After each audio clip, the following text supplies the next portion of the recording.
Retro Groove. Enjoy your voyage.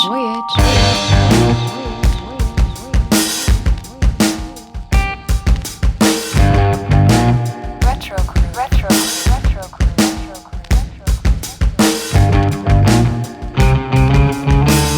Groove. Howdy and welcome to Retro Groove. I'm Adam C. And I'm Liam D.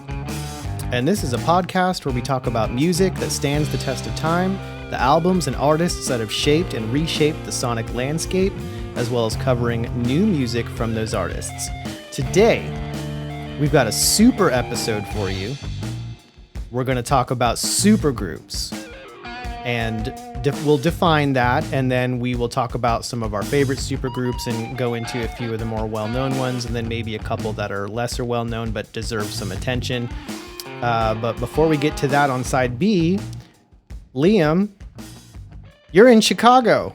I'm in Chicago for Lollapalooza, as odd as that feels in the midst of everything that's going on in the world. Yeah, what's that been like?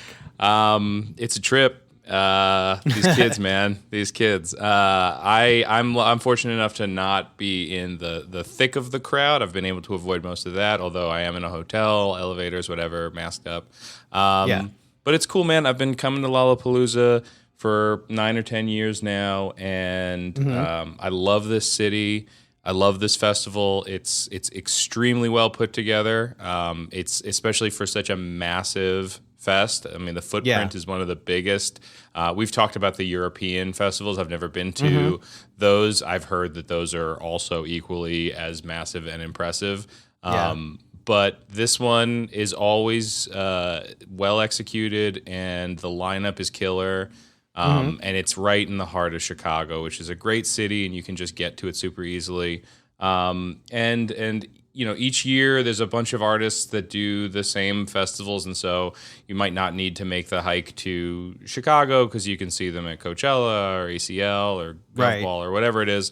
But Lollapalooza always has a few really unique ones, and this year there aren't as many music festivals. Bonnaroo is coming back, and ACL and a few others. But there are some fantastic artists that, you know, unfortunately I don't get to see a ton of music while I'm here necessarily. But I mean, the Foo Fighters. I honestly, I mean, that was exciting just to see them, and you could tell that Dave Grohl was ecstatic to be playing in front of like 70,000 people or whatever it was. There's like 80, 90,000 people every day at this festival. Damn. But honestly, one of the bands that kind of blew me away that it's been a minute is Modest Mouse. I've hot and cold on them, but liked them for a long time. And they came out, man, they've been making music for 25, 26 years now. And they still got it. It was fantastic. That's awesome. I didn't get to see Brittany Howard. I really wanted to see her. She is that so been cool. great. I love the Alabama Shakes. And I mean, I posted in the Discord. I was geeking over Tyler's set. Tyler, the creator, was just so cool. Black Pumas. I got in late. I didn't get to see Black Pumas, but I heard the set and it was great. And I heard that the crowd was really good. I saw some video of it. So and kids showed up for Journey, which I wasn't. Nice. You never know. Yeah, like the legacy acts at these things are kind of touch and go, but I think, you know, they had the hits and they had the presence. But dude, they're like, the way that the festival is laid out is that there's two main stages at either end of the park, so you can kind of choose or go back and forth. Oh, it's a long walk. And it was, I'll say versus, it's not really versus, but it's like, it was Journey and Post Malone. And Post Malone, like, you can't really get much bigger than Post Malone at the moment, unless you're Olivia Rodrigo. But, like, Journey still pulled a great audience. Like, people turned out. But I'll say that, you know, I was out in the crowd a little bit, mask on, trying to be safe. But I think it's partially just the nature of time. I keep getting older, and this audience does not. It's so weird, man. Like, for the past 7 or 8 years, it just seems like the audience stays 22, and I am not that anymore. I am getting older and older. The older Yeah, I but- get, the more a festival doesn't sound like a good time to me. Yeah. But there are festivals that cater to our type as well. Yeah. But it is impressive to see that it has established itself in a young generation. If you think about a festival that is celebrating its 30th anniversary, it was created around the like alt grunge era of 90s rock. And the fact that the brand has lived on that long and is relevant today to the point where if you if you're turning 19, 18, like you want to go to Lollapalooza, like it is a destination thing that 100%. kids want to go to. So yeah, it's fantastic. No, it's exhausting. I'm gonna be real with you. Like I can smell myself right now, and that's not great. But it's really cool. Yeah, no, it's been a blast. Okay, so to wrap that up, I probably already know the answer, but favorite performance that you actually got to see this weekend? Yes.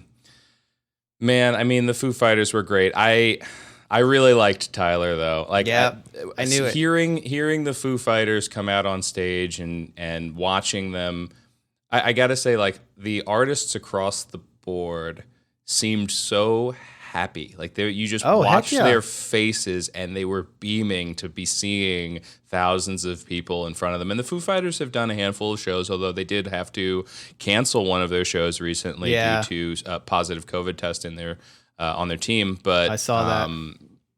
But yeah, I think it's like a band like them that hasn't really performed in front of audiences like this in a year and a half. You can see how Taylor was like glowing. Dave just had the biggest smile on his face. Eating it and up. You could see it motivated them, right? It got them. But yeah, Tyler, his pageantry on top of the music, like he has a presence about him. The stage show is great. Look, I watched a little bit of Post Malone, and I appreciate the sound. He's got catchy songs, but it was just him on a stage, which can be really powerful. But he was Saturday, Tyler was Friday. And to come off of watching Tyler's headlining set where Tyler had like a motorboat on stage that moved around like a mechanical bull and like a fake hotel that he was working in. Like it was a whole thing. Man. And then just to see just Post Malone up there with just smoke and you know him spitting off the stage. That's it. Yeah, it was weird. But everybody ate it up. His audience was ridiculous. Well, yeah. So, yeah. But, cool. All right. Well, thanks time. for sharing. And, obviously well wishes and good thoughts and prayers that you're good to go and that nobody, that we don't have a bunch of, regrets after these festivals. Yeah. We'll see, man. Yeah. Yeah. It's weird. It's still a weird time. We thought it was going to, be on its way out and now it's back. So it's something we just still have to live with for a while. All right. So, obviously, in addition to that, prior to this weekend, anything that you've been listening to that you want to mention, any new purchases?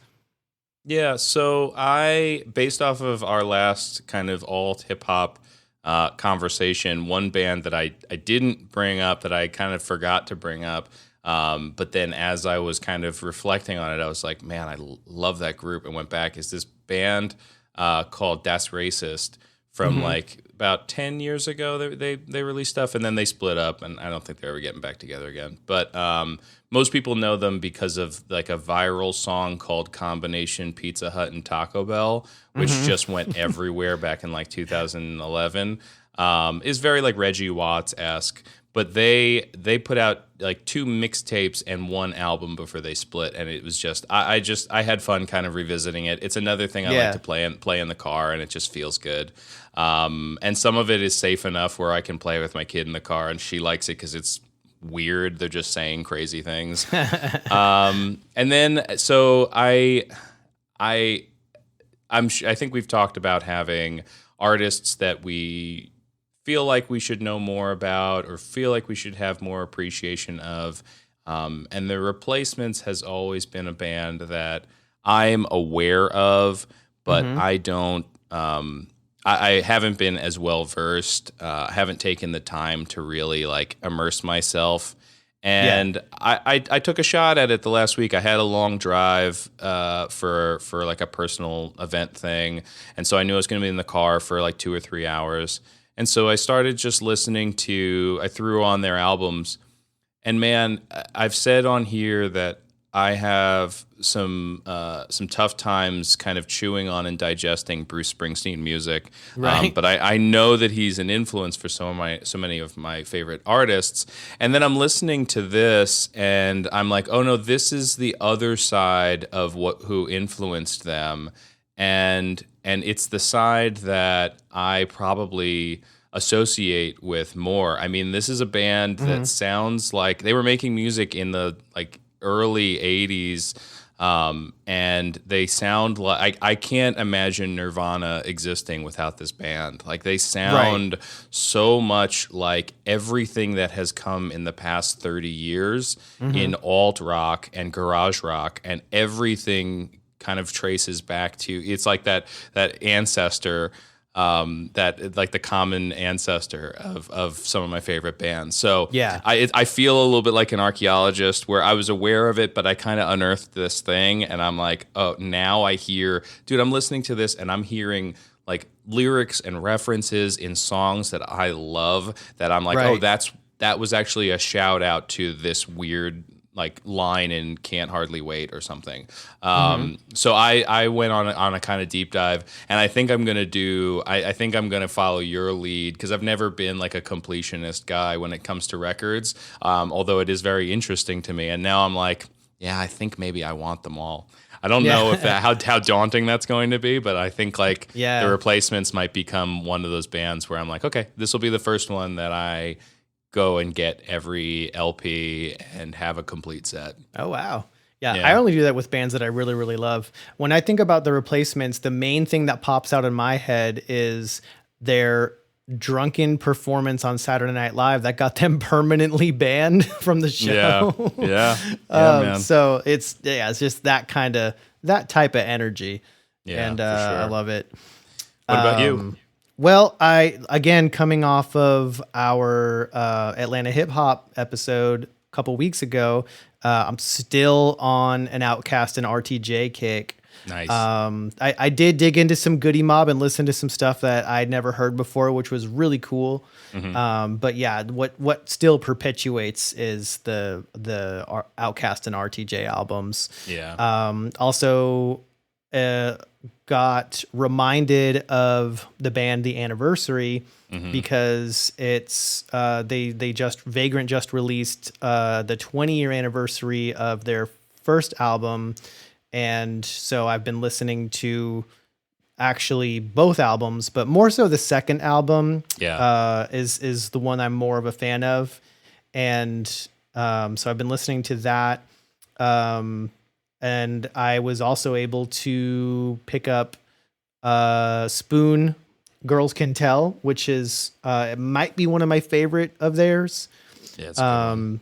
And has one of my favorite songs of all time, which is Everything Hits at Once. If I had to pick a top 5 songs of all time, that would be on it. So really, okay, seriously. So had to have that album.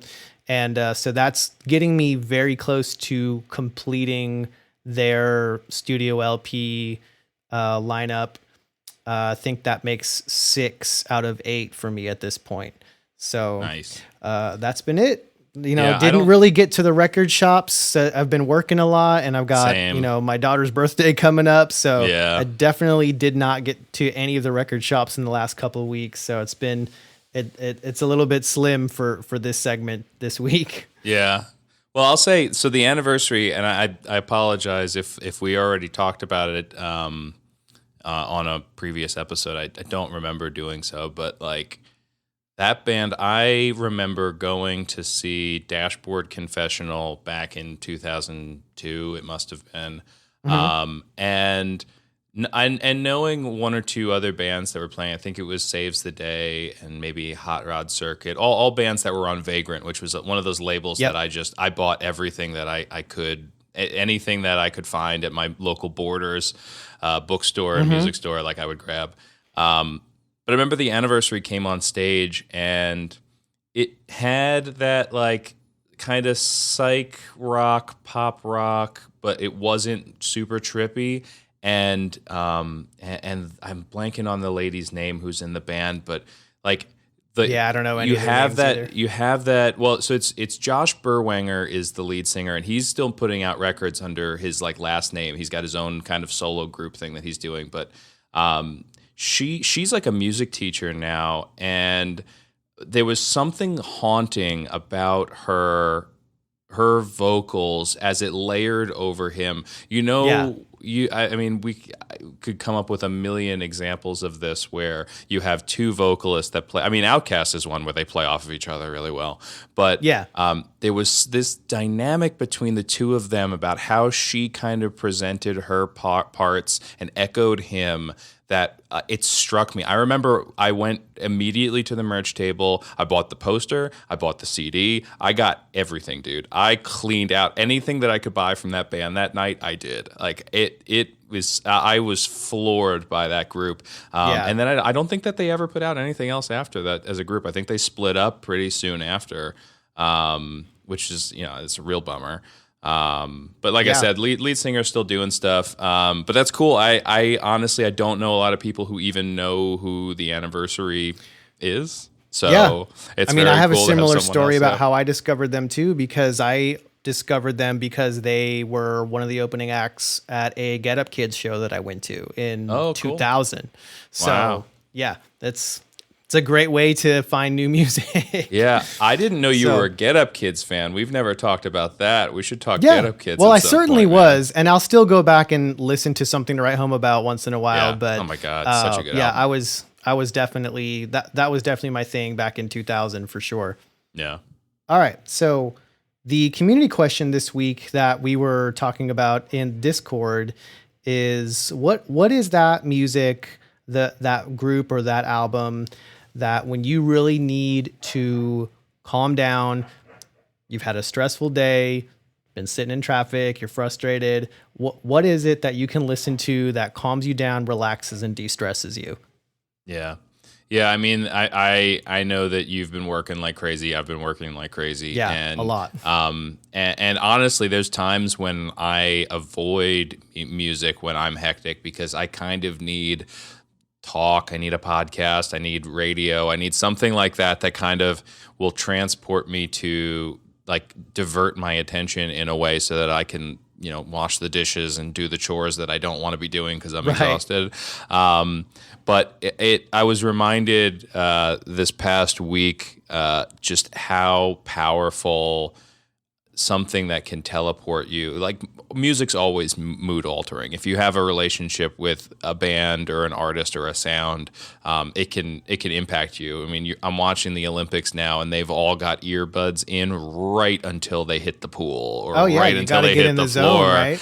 Like it's incredible. And so in that same vein, I was listening. I've mentioned him on here before, but I was listening to Lord Huron. I needed something to teleport me and to chill me out a little bit and to kind of find my, like, be mindful and find my kind of center, if you will, or whatever. And that band is so good at painting pictures and sonic landscapes where it kind of just takes you out of it, and it's not necessarily telling a story, but it feels like there is one, and there are these undertones of a bigger story. But it just there's an escapism to it. And I have the same relationship with Explosions in the Sky. Explosions in the Sky, I mean, they're Texas boys, right? Yep. If people aren't familiar with them, I mean, they're an instrumental group. So fully instrumental. Yeah. So all you get is the song title or the album title and the album artwork, and everything else is left to your imagination. Exactly. But they can do it. I mean, their album, All of a Sudden I Miss Everyone. It's just, there's a song called Welcome Ghosts. And what does that mean? I don't know. Like, welcome ghosts. It could mean so many different things. And it lets me float away. It lets me I can just kind of surrender to it. So I was curious if you have anything like that you are running around crazy and trying to maintain your sanity, that helps you for that. Explosions in the Sky is a really, really good answer to that. I'm a huge fan, of course. And they are and there's a reason why they get picked up for so much soundtrack work, because they can evoke so much emotion with no words. Yeah. And I think that's a big part of what we're talking about.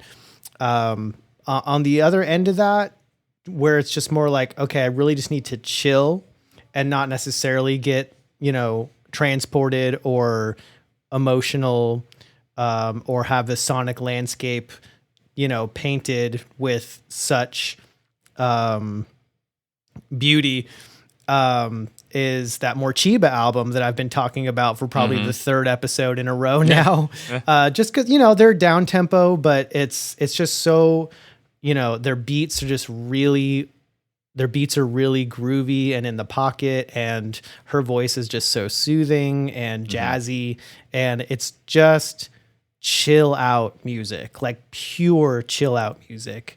Yeah. And I love it. So, that's something great to put on like at night after dinner, the dishes are done, the kids are in bed, and you literally just want to lay on the couch and chill out.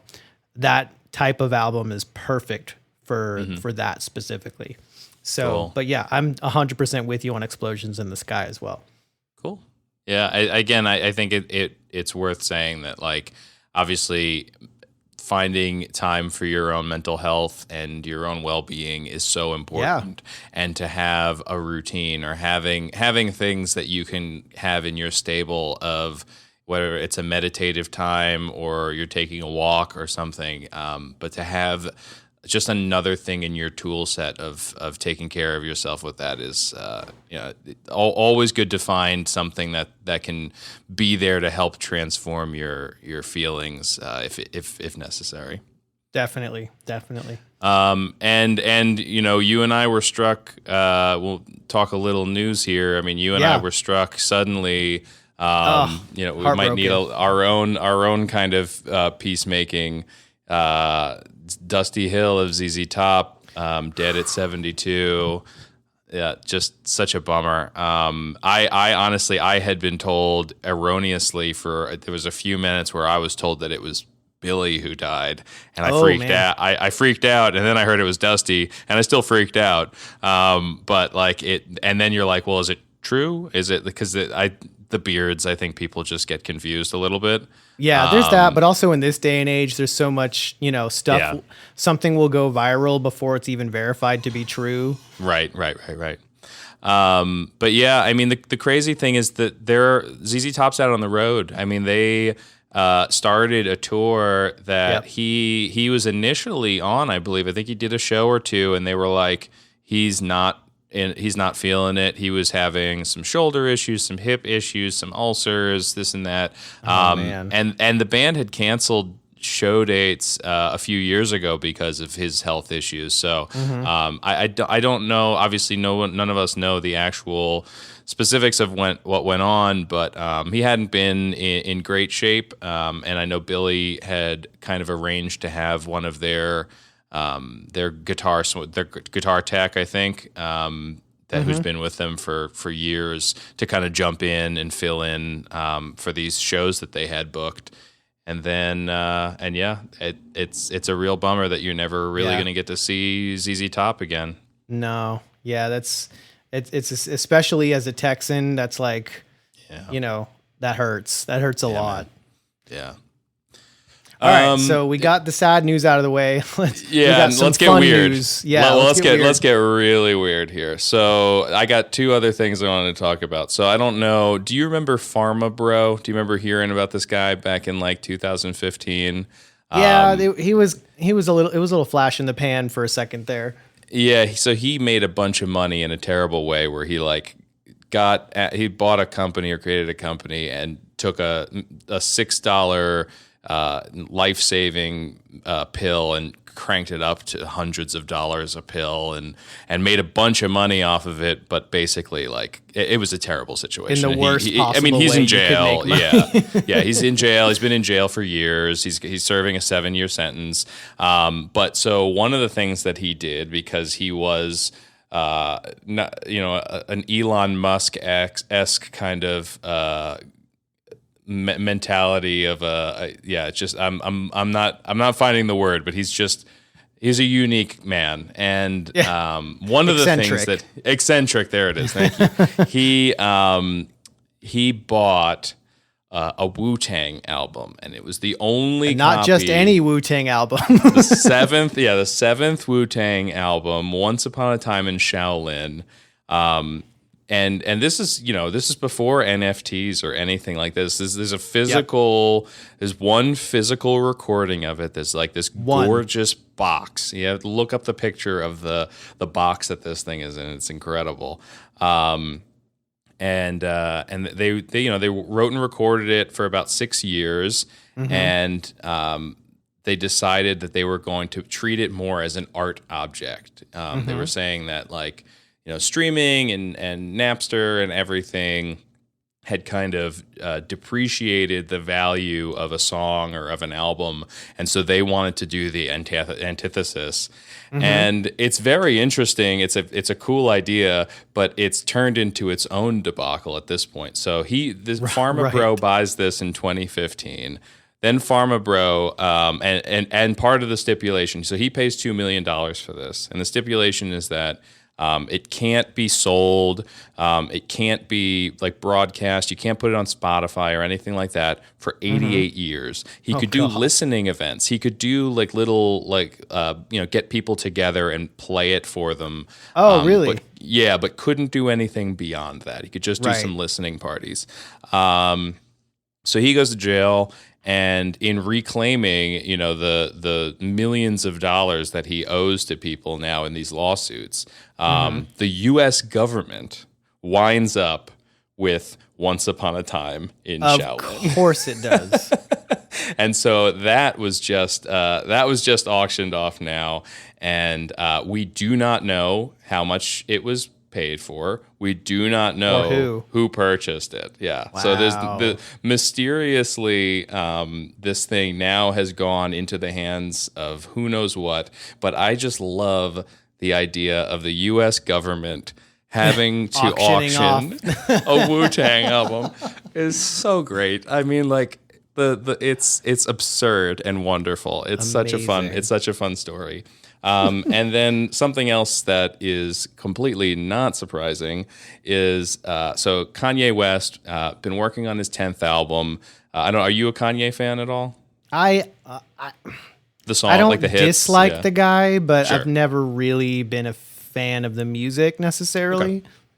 For me, like the first album's great. The second album, I think, is fantastic. And then the third and fifth album are also really great. And he has very enlightened moments. I mean, we have conversations about artists being artists and letting them be that, and understanding that they're not necessarily in the same headspace as us.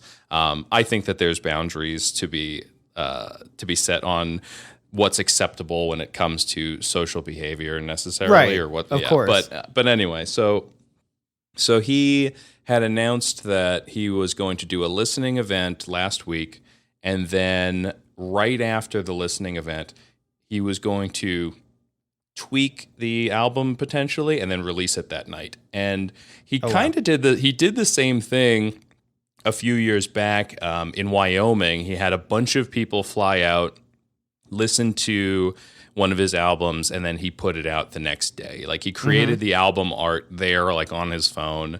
Again, I like being kept on my toes, and there's always fun things. For sure. Like, you just don't know what's going to happen next, and it's pretty exciting, I guess. But so he did not release the album. Did the listening event. Did not release the album. Oh. It's been 2 weeks now. And he has been recording it and working on it at the Mercedes-Benz Stadium, and he's living there. He hasn't left. He's staying there until the album comes out.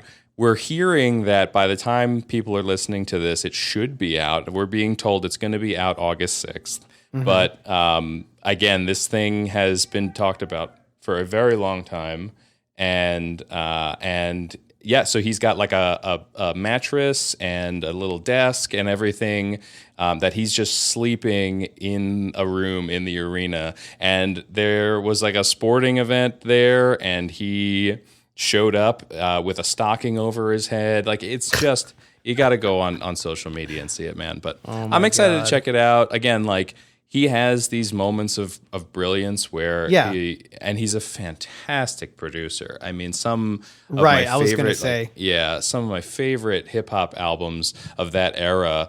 I mean, I love Common and B and Finding Forever. He's just, he's I don't want to call him a genius, because I think that should be reserved for some other folks. But he's a very, very talented guy with an incredible incredible ability to think in different ways and come up with new ideas. And I appreciate that a lot. Yeah. No, I have a ton of respect for him as a producer. It's not the music. His music is not something that I enjoy listening to. Sure. Regardless of anything else, like literally just strictly musically, it doesn't grab me for whatever reason. But yeah, he's a fantastic producer and obviously a objectively talented person. And I wish him well, and I hope that if he gets to go home. Yeah, exactly. I don't know how you live up to that much hype, how your work lives up to that level of hype. It's a lot to come up against. Yeah. Well, before we flip it over to side B and get into some of these supergroups and some of the fun stories surrounding them, and a tragic story as well in the case of Temple of the Dog, we've got some birthdays to touch on, as well as one very special birthday, which I guess we can talk about on the front end here, is that on this day in 1981, MTV launched, which of course kind of changed the course of the way the country consumed music. Video Killed the Radio Star was the first video that they played, and it couldn't have been a more apt first song to have a video for on MTV. And I can't take credit for the joke, unfortunately, but happy 40th birthday, MTV. Thank you for 15 years of music. But because, after a while in the late 90s, things got weird and started to get less and less music videos, and how that whole thing goes. But, for a good couple of decades there, MTV was kind of the main way that, young Americans discovered new music. And I can personally remember seeing videos for the first time of bands that I had never heard of, and they would almost instantly become my favorite band. And I have so many memories of, watching live performances that changed the way that I thought about music, changed the way that I approached writing music myself. Watching programs like 120 Minutes that played a little bit more of the, kind of underground or heavier music that was, or offbeat, I should probably say, that really spoke to me. And then, things got a little bit less musically inclined once we got into, reality shows like TRL, where it's like they stopped even playing the whole music video. They would just play a portion of it. Yeah. So I remember seeing it was a live perform. I think it was Garbage, actually. And it was a live performance, and there was a moment there where I realized that I wanted to make music. It was like, okay, this right here, like this makes me want to create music, right? For the rest of my life. Right. And without MTV, I don't know that I would have had that moment, and I don't know that I would have pursued, the degree that I pursued and the life paths that I chose.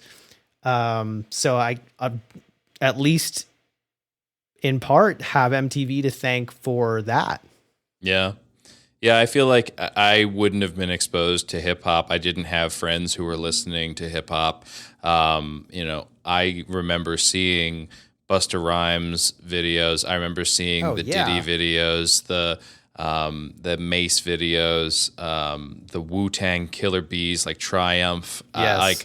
It was such a window into other things that were not in my neighborhood, and metal too. I mean, I had one friend who liked Metallica, but like you started to see some of those bands and those artists, and yeah, it's like because I wasn't hearing that on the radio.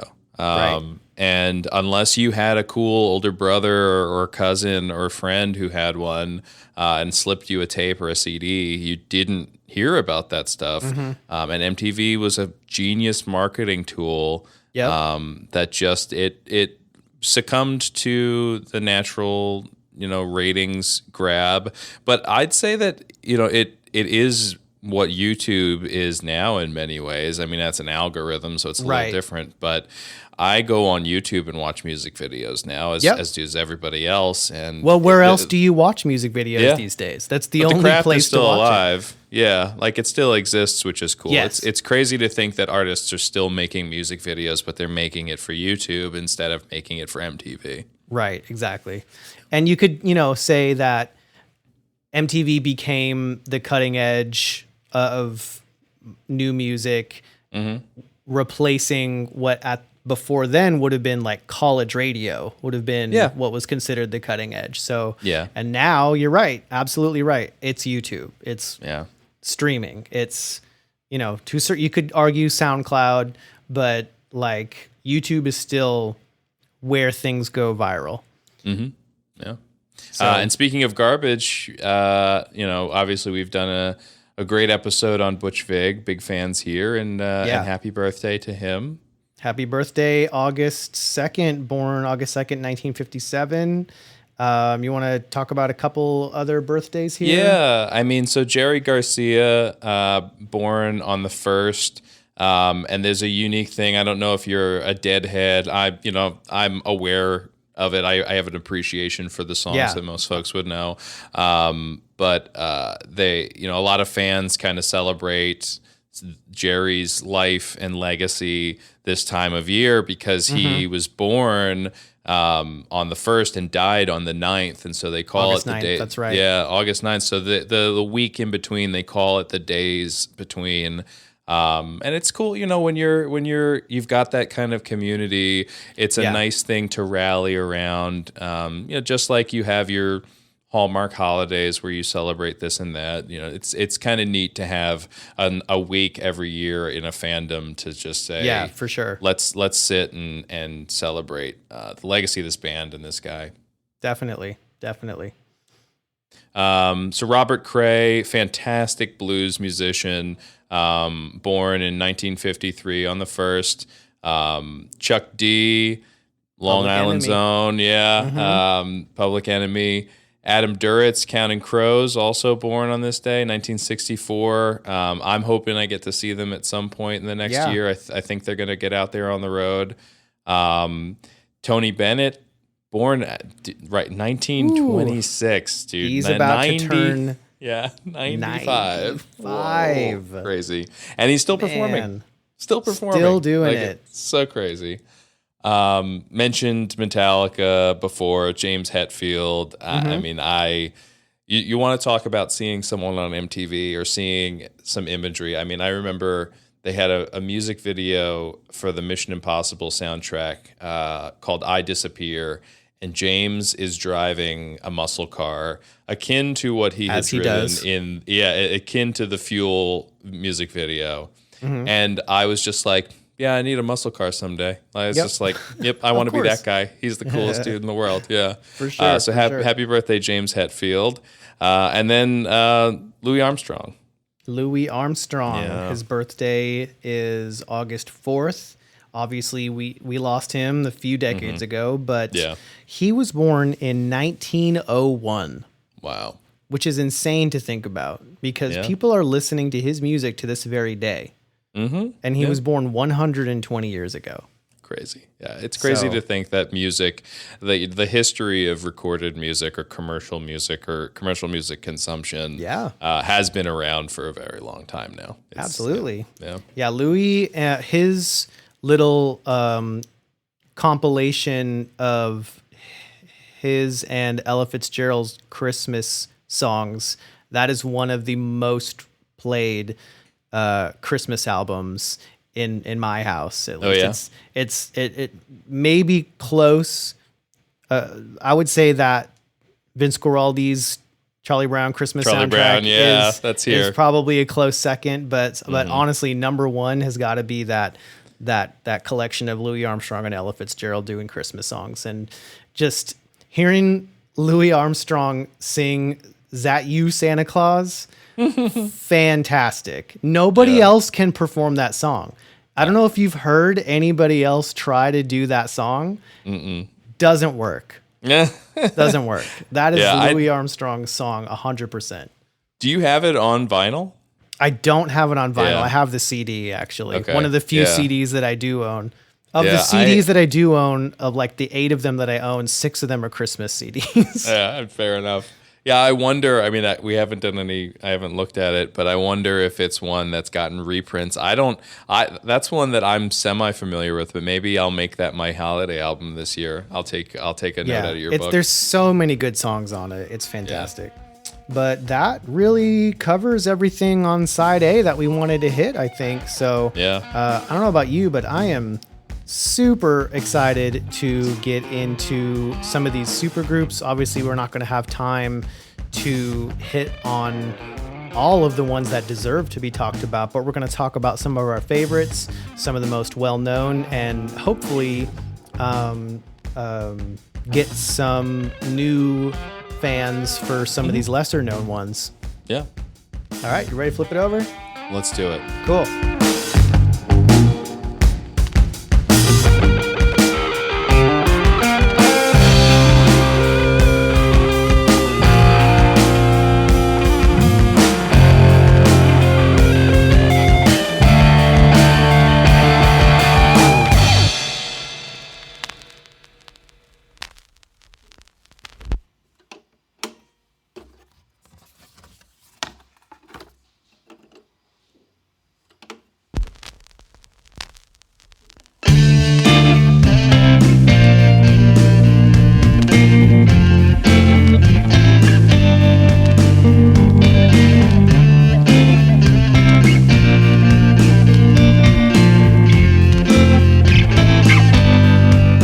Welcome back. We are on side B of this 6th episode of Retro Groove. I am really excited to dive into this concept of supergroups. We talked about one-hit wonders last time, and this is almost kind of the opposite of that. We're diving into supergroups, and before we dig into any of these bands, I thought it would be a good idea to define what we're considering to be a supergroup, because it's not a cut and dried term.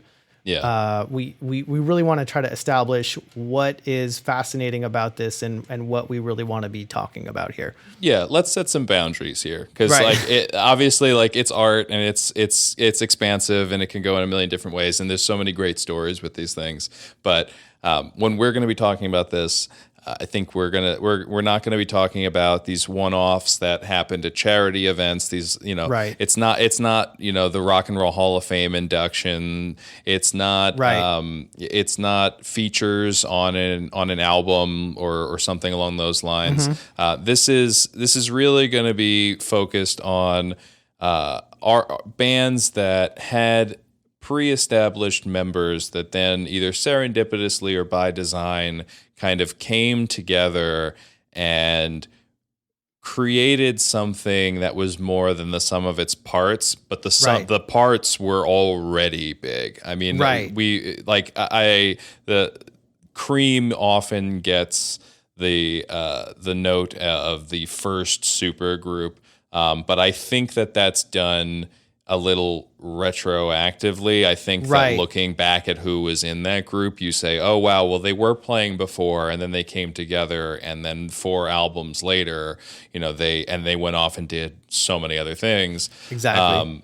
But I would argue that none of them, I mean, Clapton, all of them have been playing in other bands, but you can then argue that so many other groups are supergroups by that same design because artists gig around with each other until they find the right fit, and Clapton jumped around all over the place. So Yeah. I would argue, gray area, but something like that, I'm going to actually stay away from a little bit. Right. Yeah. Same here. I think that, if you aren't already kind of an internationally known artist, it's not a supergroup. Just because you end up becoming really well known and famous and then going off and doing other things later, your previous project doesn't automatically, like you said, retroactively become a supergroup. Exactly. The first one, go ahead. Yeah. Well, I have a question based on that I want to throw at you. Yeah. Which is, are the Foo Fighters a supergroup? Very tough call, and I don't think I know where I land on this, but it was as I was thinking about this, I'm thinking obviously Nirvana. Right. Nate was in Sunny Day Real Estate. Sunny Day Real Estate. Pat Smear from the Germs. From the Germs. Rami Jaffe from the Wallflowers. Bob Mould often played with them from Husker Du. Yep. Taylor Hawkins was Alanis Morissette's drummer. Yep. You had Chris Shiflett from Lagwagon. I mean, every single member who's ever been in this band had already been in a band that, to varying degrees of commercial success or their own identity, I think it's beyond what we just talked about with Cream. I think it's hard to call them a supergroup because they stand on their own so much and aren't defined by that. So my heart goes to they're not a supergroup, but I think by the rules that we just set, they kind of are. You know what's so funny is you're 100% correct, and that thought never even crossed my mind as I was researching this topic. And that's why I think they're not. Like, that's why I think I have to vote they're not, because you don't think of them at that. We're going to talk about the Traveling Wilburys, and they are. They're a supergroup. 100%. Foo Fighters is it's Dave Grohl's band that he then brought all these other people into, and now they are an established entity. But I think if you're going by the book, they kind of technically are. But I vote they're not. My vote, I think I'm going, is that they're not a supergroup. I mean,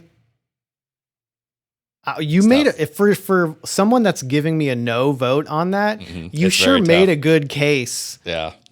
So I was going to say I'm going to have to give it to them on a technicality. Okay, go to technicality. I respect that. Because, I mean, how else do you define them at that point? Yeah, no, you're right. So, you're right.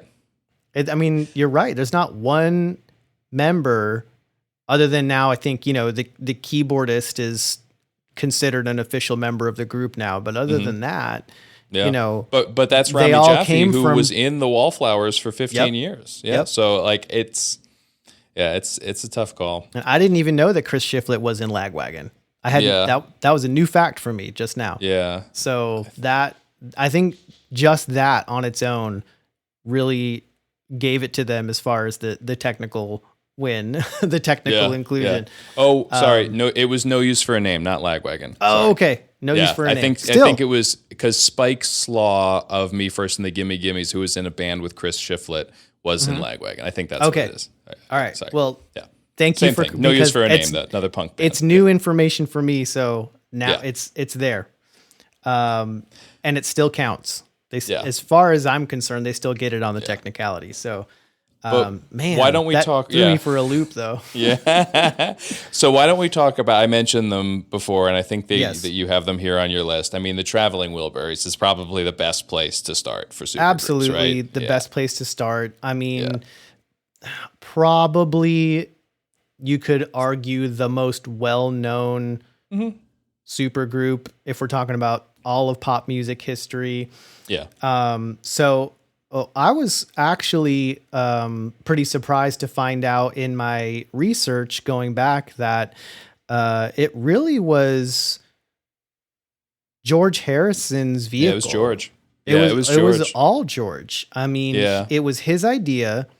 He just wanted to make music with his friends.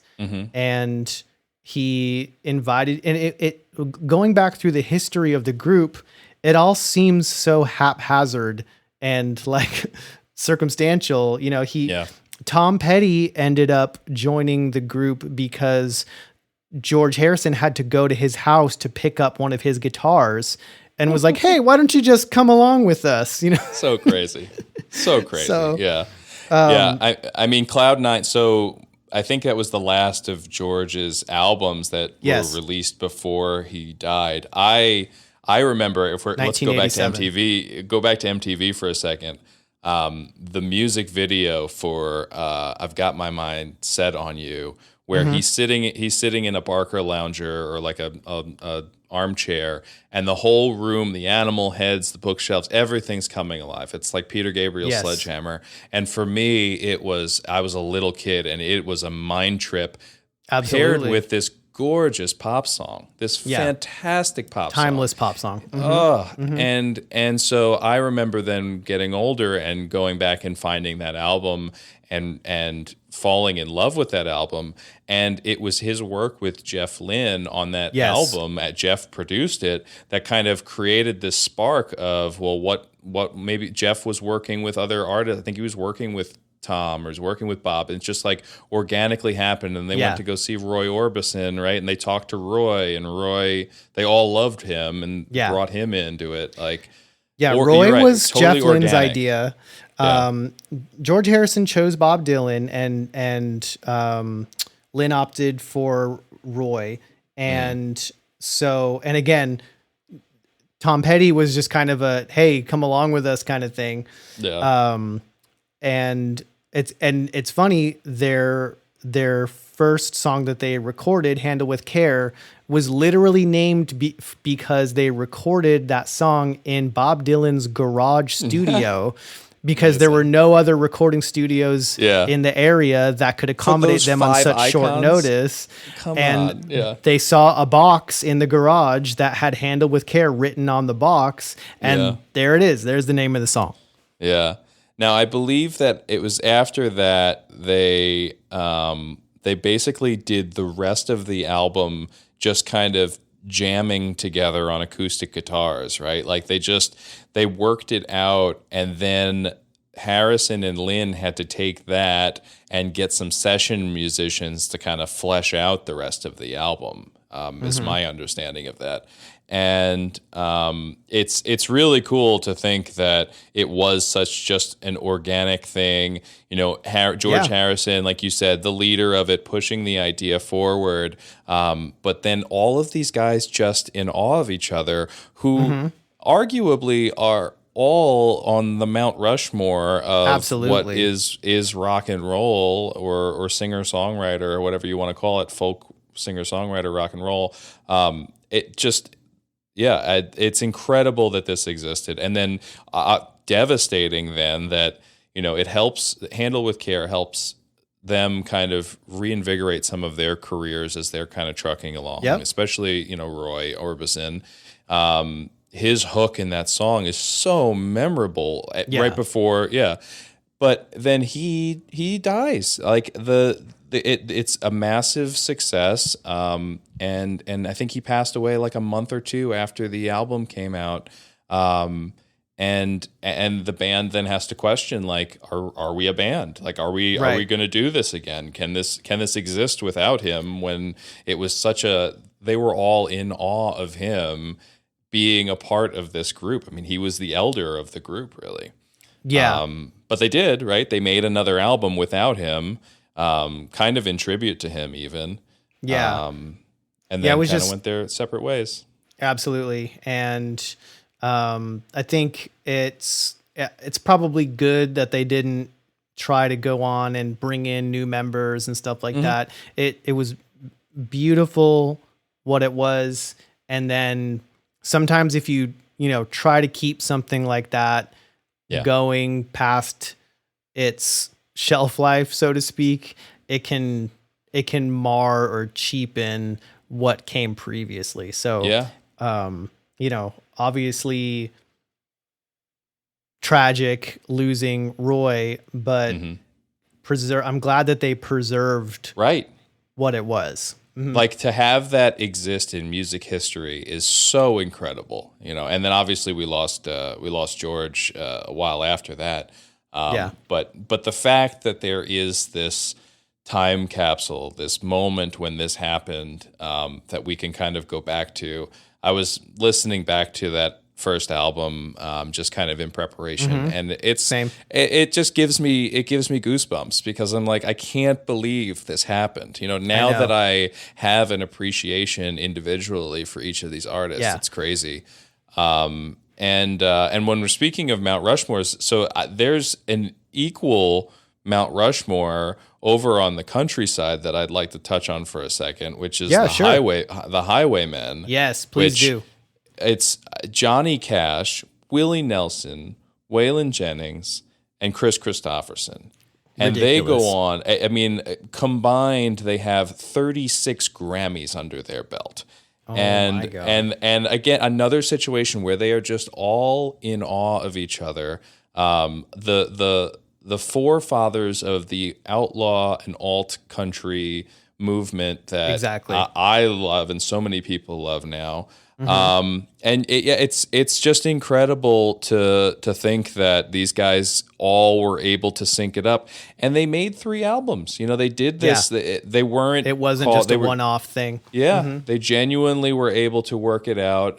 You know, again, we lost Waylon, but ultimately, like it went on for a while. They kept revisiting this, then you had a few years later, even though it had started prior to that, a few years after the Highwaymen, you had the female counterpart to that, which was Trio, which was Dolly Parton, Emmylou Harris, and Linda Ronstadt, who I think they have 30-something Grammys under their belt as well. Yeah. And they go on, they do 2 albums, one then, and then they get back together in the 90s. There's some label disputes. And that's another thing with all of this, right? We're talking not just egos, but the legality of it, right? Yeah.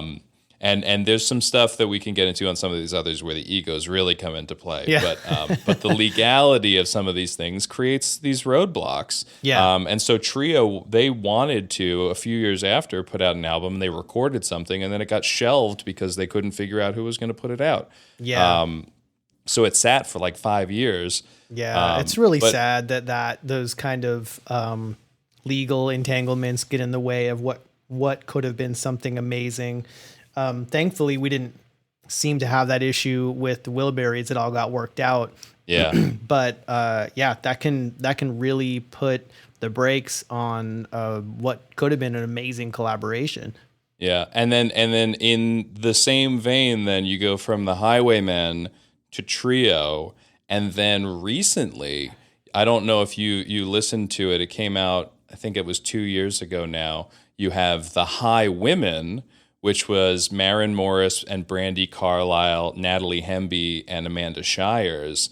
And they take the original like Highwaymen sound and give it this kind of female, like new era, what we're experiencing right now. I mean, Brandi Carlile is one of the best songwriters out there right now, a fantastic 100%. producer, and they pull this group together, and it's a badass album, man. It is really cool. Jason Isbell's playing. Amanda Shires is Jason's wife. She's a fantastic musician in her own right, and she's kind of the George Harrison of the group. She pulled it all together. She's like, I want to do this thing. I want to take what Willie and Johnny did back there. We need to do it now. Yeah. And she brought these other 3 incredible women along with her and put out a great album.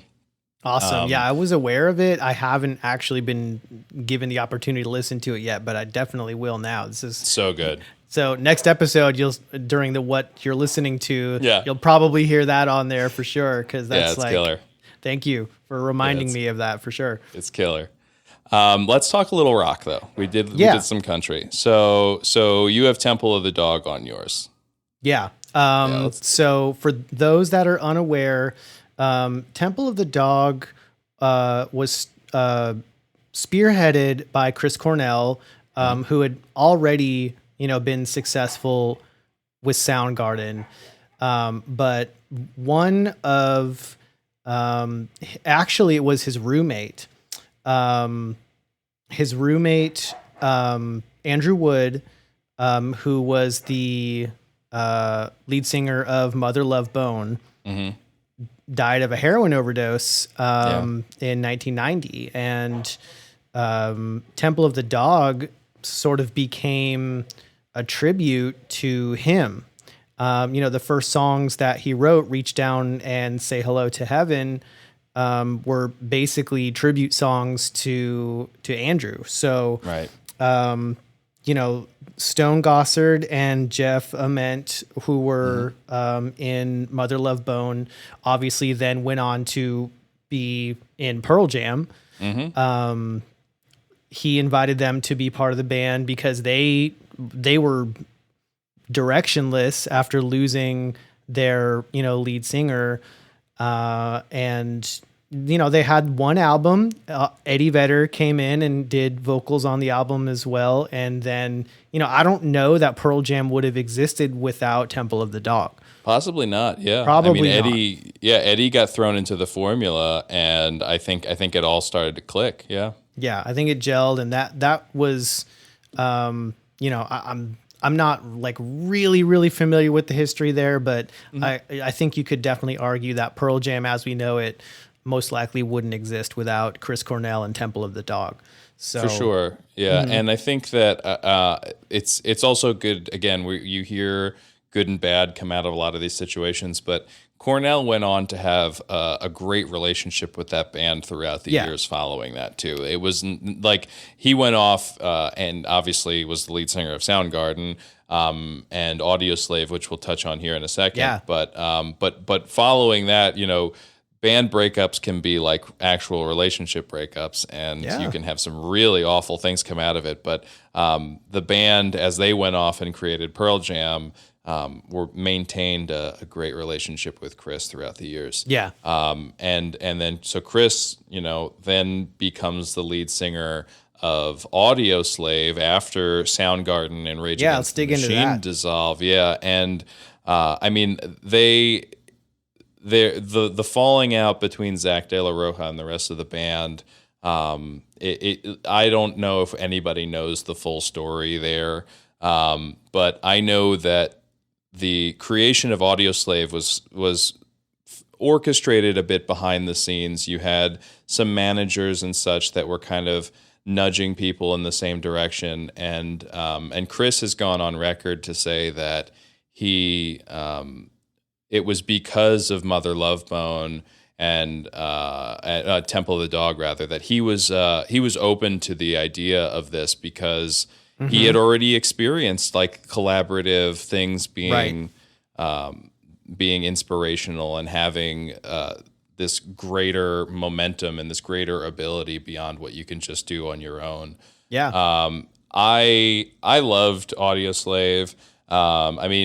Like a Stone is probably their most played and loved song, and I think it's rightfully so. There's a lot of stuff on that first album that does sound very much like it was potentially for another Rage song, or they were writing Rage music, and then Chris just contributed his vocal stylings to it.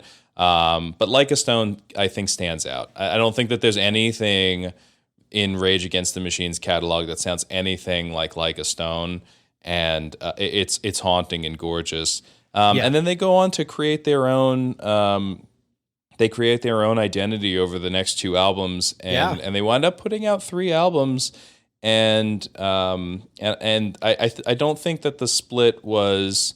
I think it seems like it was amicable. They each had their own their own intentions and things to do. And, Tom's gone off and done his own solo projects, and he does broadcast. And now he's got Prophets of Rage with Be Real and Chuck D. And they each. It seems like it was a fairly amicable split, but I'll say that throughout the tenure of Audioslave, I remember there being talks of breakups and rumors constantly, and I think that is mainly because you had this history of Rage Against the Machine getting into arguments and Chris Cornell being in a bunch of bands, and they almost got a reputation of turbulence. Mm-hmm. And what happened in many of those situations is it wasn't them, it was their managers or their labels that weren't getting along. Who was going to put out the Audioslave album when they had their own separate record deals initially? Yep. And Chris had his own manager, and Rage had their managers. And what winds up happening there is they both fired all their managers and got a new manager for the group as a whole. Well, there you go. So it's a mess. But another situation where we just have great music that comes out of it. Oh yeah, definitely turned out to be something way bigger than just a side project. It took on a life of its own, and they. It's again, this what this podcast is all about. It stands the test of time. Mm-hmm. You know what I mean? Particularly with Like a Stone. It's just, one of the great modern rock songs, and it will, live on forever. Yeah. And, have to,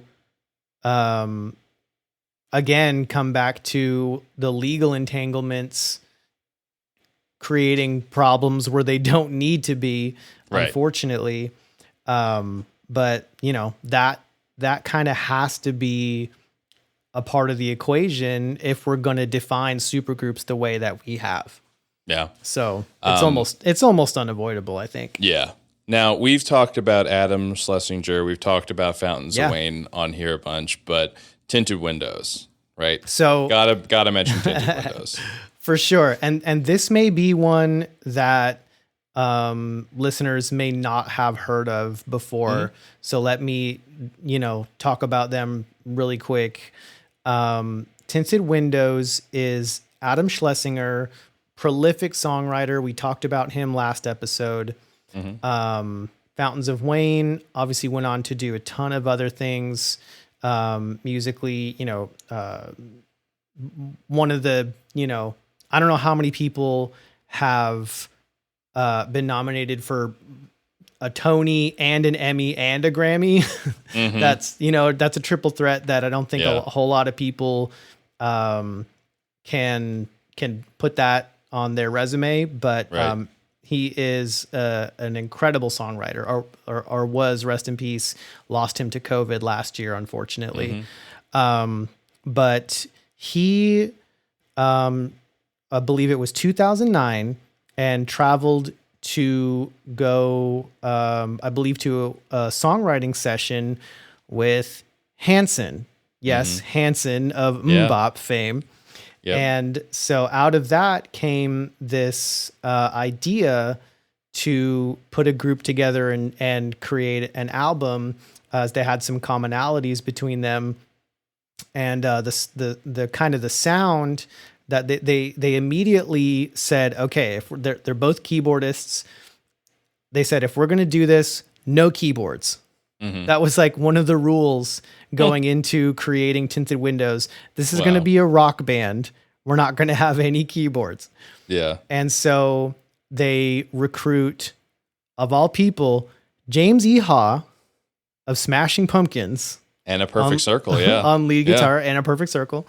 And so when they're kind of, okay, so the rhythm section, what they talked about was we need somebody with that Cheap Trick swagger.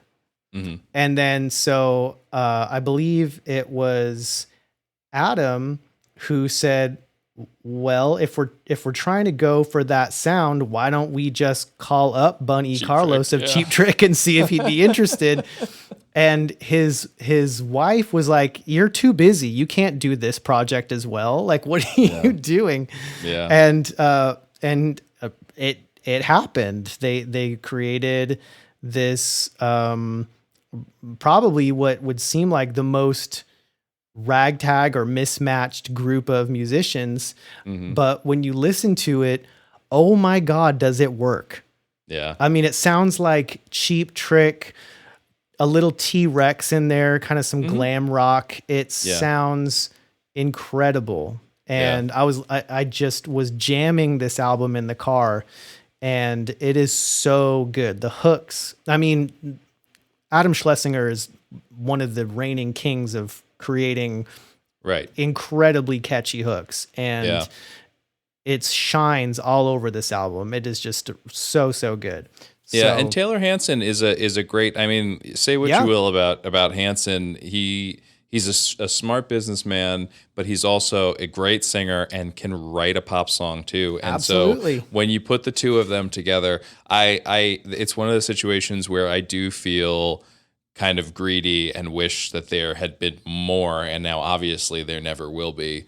But it does leave me wishing that maybe we just had one more album, or even like a grouping of outtakes or B-sides or something. I wish that there was something else from this project, because it could have had that momentum.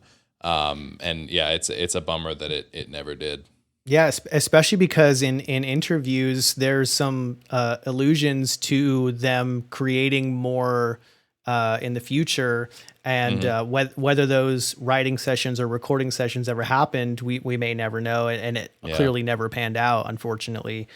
Yeah. But it was at least mentioned, I believe, by Taylor in interviews that they were working on or planning on working on new music. So it was at least in the works.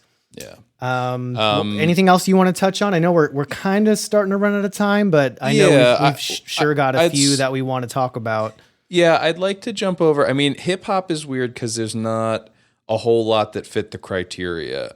So I feel like I'll touch on a couple things here real quick, but I'm not going to go too deep because like Black Star is a collaboration between Mos Def and Talib Kweli. Right. But neither of them had really put out any solo projects. They were just underground rappers who were starting to establish themselves. So it's not technically a supergroup. It goes back to that. When you look back in hindsight, especially given the time, you're talking about 97, 98, real big glam, that fish-eyed lens on MTV and throwing and money everywhere. Yeah, Diddy everywhere, and these guys were just raw. It sounded like they were on the street corner, and it's a great album.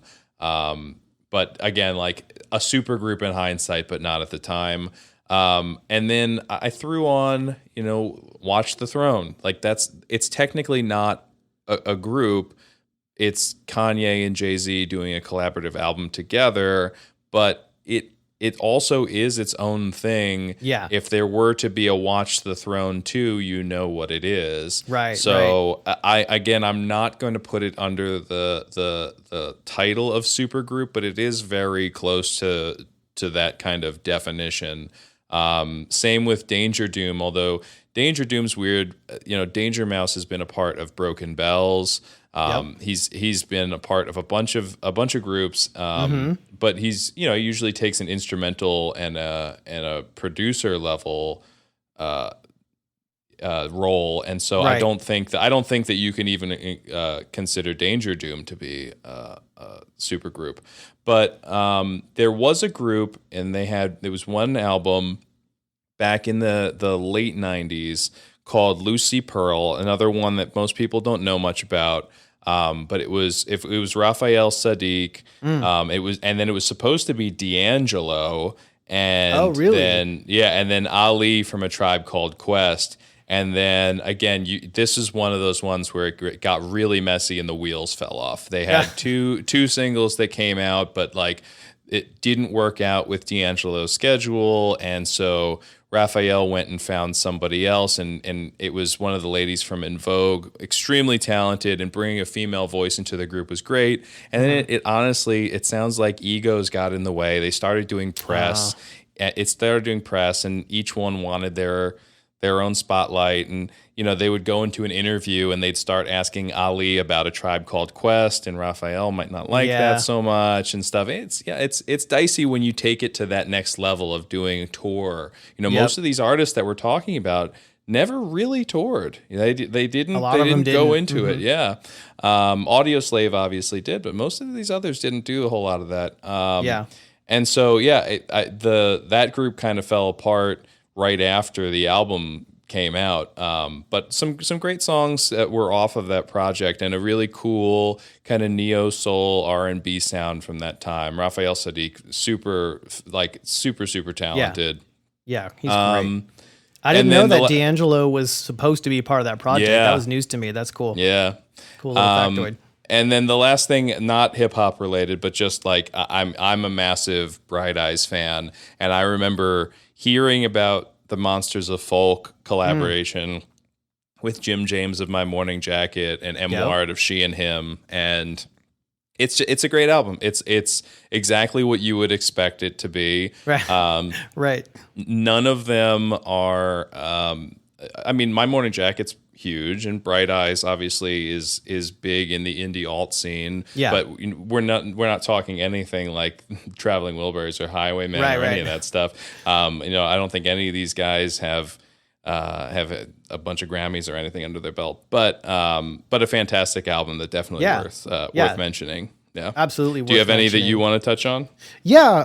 Again, others. I think probably the biggest that I wanted to touch on, at least briefly, that I haven't gotten a chance to mention yet, is Them Crooked Vultures, which, for those that don't know, is Josh Homme of Queens of the Stone Age, and obviously Dave Grohl on drums. And they're friends, and they've collaborated with each other for a long time. And Dave played with Queens of the Stone Age for a while on drums. And then John Paul Jones of Led Zeppelin. I mean, my goodness. Talk about an icon. Exactly, legendary. Rock. Talk about Mount Rushmore, you know what I mean? He's probably deserves a spot on there. Yeah. So that is kind of one of those that I think will stand as a one-off album that is fondly remembered, but we'll probably not see that happen again. I don't think there's going to be a second Them Crooked Vultures album, which is kind of a shame because it absolutely rocks. I mean, it's a fantastic album. There's some great songs that came out of that. But definitely worth mentioning. Another one that I wanted to touch on is Zwan, Zwan, for those that don't know.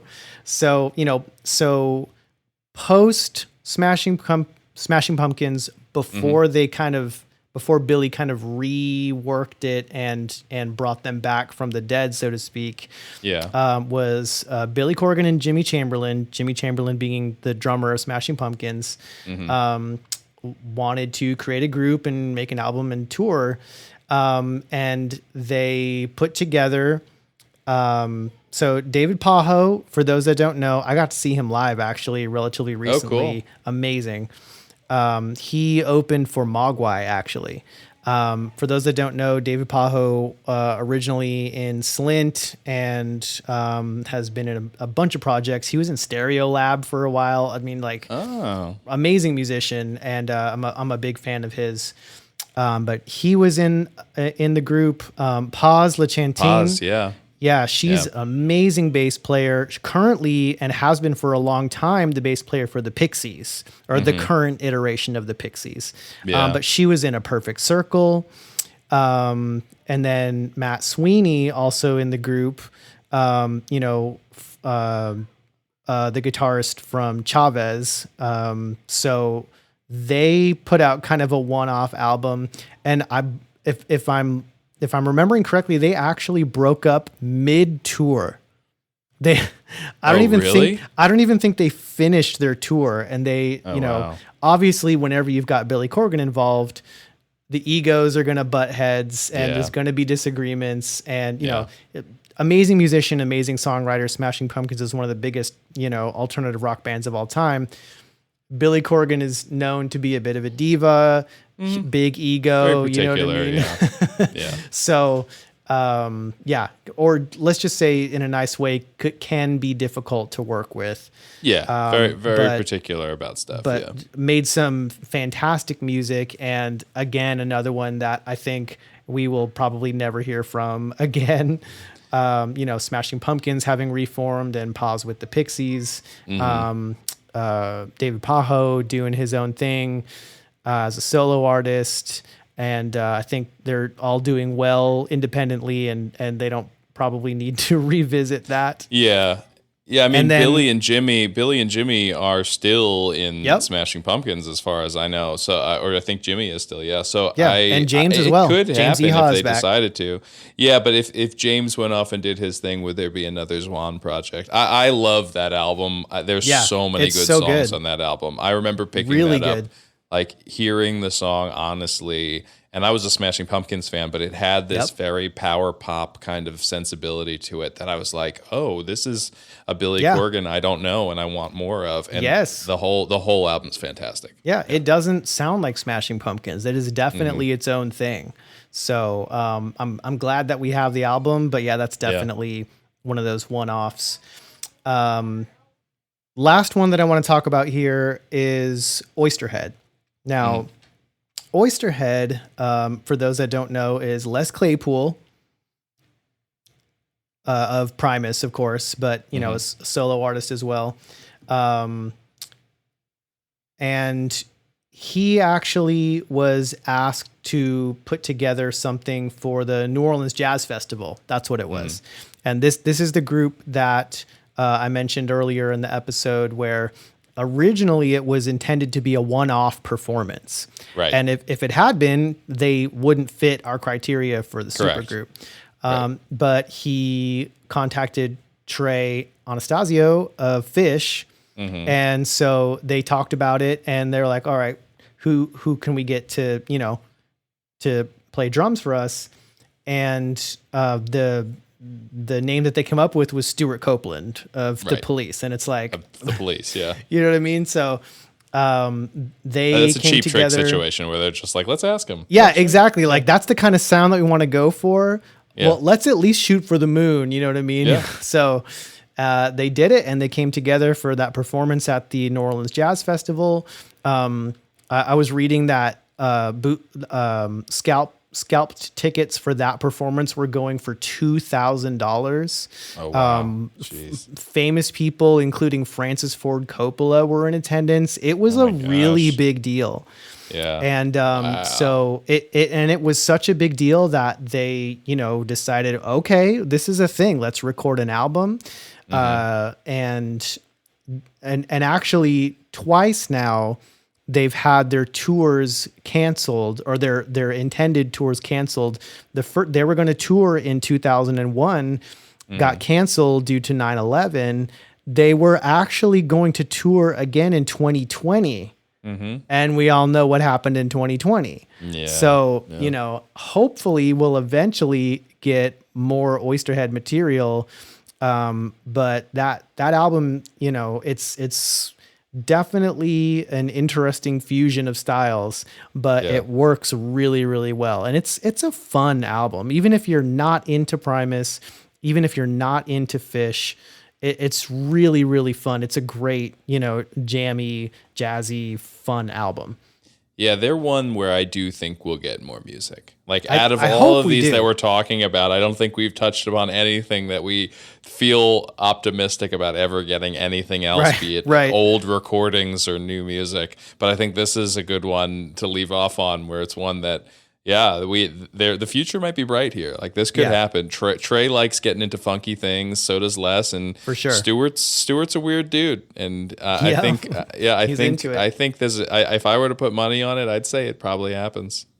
Okay, so this is right off the top of my head, but so to wrap this up, if you could create your own supergroup. Oh man. And we didn't talk about this beforehand, so this is going to be complete, and we're probably both completely exhausted. I know I am. No, it's good. It's 11:30 at night. Yeah. Okay. We're just real off the top of your head. Of all the existing living artists, the best supergroup with at least 3 members. Go. Well, I'm gonna. I can cheat here a little bit because I have or had on my desk at work a Funko Pop like hypothetical band. That one actually had Stuart Copeland as the drummer. I don't think I'm gonna go with that for this one, but it was James Hetfield of Metallica on guitar, Okay. and Mark Hoppus of Blink-182 on bass. Man. It was, I mean, like, I don't know what that would sound like, but it would be pretty cool. Gosh, who's on? Okay, so drums, who would play though? drums in that Yeah, project? who's Because on that's a cool drums? combo. Yeah. Speaking who's of on which, I drums? was just seeing that it looks like he's responding well to the cancer treatment. So, Oh, good. Good thoughts and Yeah. prayers for Mark Hoppus. Yeah, I mean, I feel like the cop out for drums is Dave Grohl. I don't think I'm gonna go there. I'm gonna say maybe like a Chad Smith. Like Chad is really fun and he's a great drummer. I like the Chili Peppers. I'm admittedly not a huge Chili Peppers fan, but I'm a Chad Smith fan. So I think I'm gonna throw the 3 of them together and just see what comes out. Man. It could be like throwing a bunch of things in a pot and you wind up with something that is unpalatable. But off the top of my head, could be. I like the idea of having metal mixed with the kind of pop rock side of things with a little funky grunge thrown in Definitely. there. Like it could be really weird. What about you? Definitely. Okay, again, and having that question literally just completely off the top of my head to wrap things up, and I have not put any thought into this whatsoever. So I think I'm going to try to reawaken again, kind of going back to what we talked about in the Tony Hawk episode. I want to try to reawaken the rap and rock hybrid when it was new and exciting, like, when we had Run DMC and Aerosmith collaborating, and when we had Public Enemy and Anthrax collaborating. So I want to take. I was going to say Buckethead, but I think with your recent, posts on the Discord about Limp Bizkit, I think I actually want to go Wes Borland on guitar. Wes Borland. Wow. You could probably get that one together. Yeah. Let's start with Wes Borland on guitar. Okay. We need a bass player, but we don't want to kind of go the same kind of new metal route with bass. We need somebody who can be in the pocket. And I almost want to go a little bit crazy and pick somebody jazzy like Thundercat. Okay. Like maybe let's do that. Yeah. Because they're both very, intricate and percussive players. So it might be a little bit much, but let's just roll with it. And then I want a rapper. I don't want a singer on the mic. So I don't know who that would be. Maybe if we could get somebody like either like LP or Aesop Rock, somebody with some more kind of off kilter lyrical stylings and something that you have to kind of look over and read a few times and make your own interpretations of what they're trying to say. And then if we're doing that, we need sort of a drummer that can do the hip hop thing. What are we thinking for a drummer? Well, I feel like I want to change my drummer answer now, but I feel like it also needs to be yours. So it's probably Questlove. Oh, it's probably Questlove. it could be. I mean, yeah. Talk about hip hop drummers, maybe one of the most well known. Yeah. I don't know that I want to go with a purely like hip hop drummer though. Okay. I think Questlove Then I'll take would Questlove. work out. Yeah, you can definitely take. Yeah. He's Sorry, great. Chad. I love him. Yeah. But you can put him in your group. I think that Cool. works really well. I might go with. I want to say maybe like the drummer for the Deftones, whose name is escaping me. That could work. Okay. Yeah. So with that really, really loud snare, or potentially maybe a Travis Barker. Oh yeah. Yeah, I mean, Travis has done so many things lately with hip hop and punk stuff. Like Travis is becoming a tastemaker in like the alt and alt hip hop scenes. Like literally, right now. So I would go he could do just to anything. see Travis and Thundercat together, and that's it. Yeah. Like, I kind of really want that. Like my band seems weird or whatever. Like it would be fun. No, to it see seems because I don't know cool. what it sounds like, but yours, I'm like, that could probably happen. Like I don't know if Wes Borland and Thundercat are gonna hang out, but like, but I could see Travis and Thundercat doing something. Like yeah, That would be dope. That's I like it. I like it a lot. all right, well that's the best that I could come up with, just Yeah, I dig it. completely off the top of my head, and I had to Great. stammer a little bit there to get my brain moving, but Yeah. it's late. We're at 11:35 p.m. right now, Mm-hmm. and I think we have accomplished our goal to Yeah, totally. talk about our favorite supergroups and some of the most well-known, and hopefully made some new fans of some well-deserving supergroups. Yeah. And any parting thoughts or anything that you'd like to add? Because, this was a good one. This is a good one. I think the only thing is just in line with what you just the little exercise that we just did is there is something exciting to think of what could happen in our lifetime, because it is neat to look at the Wilburys and the Highwaymen and to say, wow, like I know those artists individually and also they loved each other and were in awe of each other and worked together. Like look back, 30, 40 years to see that. But I wonder, in the artists that have established themselves now, I see John Mayer playing with the Grateful Dead now, and that's not a supergroup. I wouldn't consider it a supergroup. He's just, it's kind of like an amazing collaboration. It's like Vince Gill and the Eagles. Like it's just a cool collaborative thing that's happening. But to think that will probably happen in some shape or form to some of the artists that we know now. It makes me excited for, again, we were talking about Kanye and letting artists be creative in their own way, but what some of our favorite artists have in line and what might collide in the future could be really cool. Yeah, that's definitely exciting to think about. So, yeah. All right, man. Well, you probably are ready to take a shower and hit the hay. Shower. Yeah. Not just your sweat, but probably 100 other people's sweat on you. Gross.